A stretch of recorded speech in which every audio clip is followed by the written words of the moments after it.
Ақтау қаласының төменгі шағын аудандарындағы балалар ойын алаңдарының тозығы жеткен. Қала бойынша жөндеуді қажет ететін 124 ойын алаңы бар. Кейбір жерлердегі ойын алаңдарын тұрғындар өз қаражатына ретке келтіріп жүр. Сондай алаңдардың бірі 5 шағын аудан 7 үйдің маңында. Атқамінерлер жөндеп береміз деп уәде бергендеріне де 2 жыл өтіп кетіпті. Әзірге ешқандай өзгеріс жоқ. Мамандардың да жауабын алып көрдік. Жылдар бойы жөндеу көрмеген алаңдар қашан дұрысталады?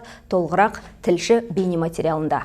5 шағын аудандағы 7 үйдің алдындағы ойын алаңының қазіргі жай күйі сын көтермейтіні, шын мәнінде сыры да, сыны да кете бастағаны рас. Бұл жерге балалар келіп ойнауға да құлықсыз. Ата-аналар мұнда балаларын жіберуге қорқады. Аталған ойын алаңы талай талан-таражға түскен. Осыдан бірнеше жыл бұрын бұл жерге жеміс-жидек сататын компанияның бірі дүкен салуды ойлаған. Алайда ол жүзеге аспаған. Тұрғындар осыдан 2 жыл бұрын әкімдікке хат жазып, жөндеу жұмыстарын жасап беруді сұраған. Бірақ бюджеттен қаржы қашан бөлініп қойғанын айтып, келесі жылы қолға аламыз деп уәде берген. Одан кейін 2 жыл өтсе де баяғы жартас сол жартас.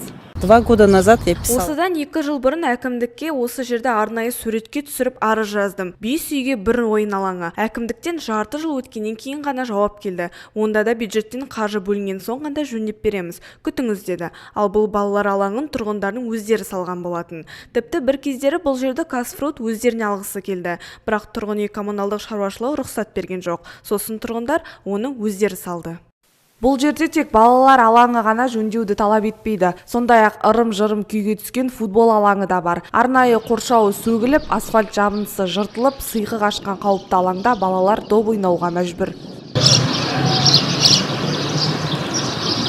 Ақтау қаласы бойынша жөндеуді талап ететін ойын алаңының тағы бірі 3 А шағын ауданындағы 16 үйдің алдындағы балалар алаңы. Тозығы жеткен сырғанақ, төбі тесік қоқыс салатын жәшіктер. Балалар алаңының бүгінгі көрінісі осындай. Бұл әлеуметтік нысан тәуелсіздікке 20 жыл толғанда салынған. Одан кейін бір рет жөндеу көрмеген. Әкімдіктен қайыр болмағасын тұрғындар өздері сырлап қалыпқа келтіріп қойған.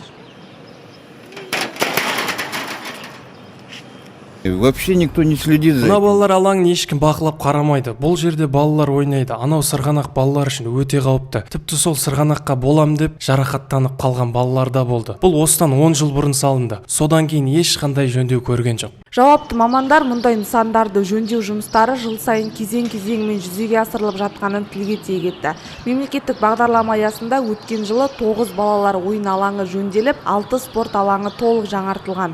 Бүгінгі күні бізде 265 дана балалар ойын алаңы бар. Оның шамамен 60% жағдайы жақсы, қалған 40%-ын жөндеуді қажет етеді. Енді оған арнайы бізде жөндеуді қажет ететін тізім бар, балалар ойын жөндеуді қажет ететін тізім бар. Аталған жаңа 5 шағын аудандағы және 3 А шағын аудандағы балалар ойын алаңдарын қалпына келтіру мәселесі бойынша біз оны тізімге қосамыз.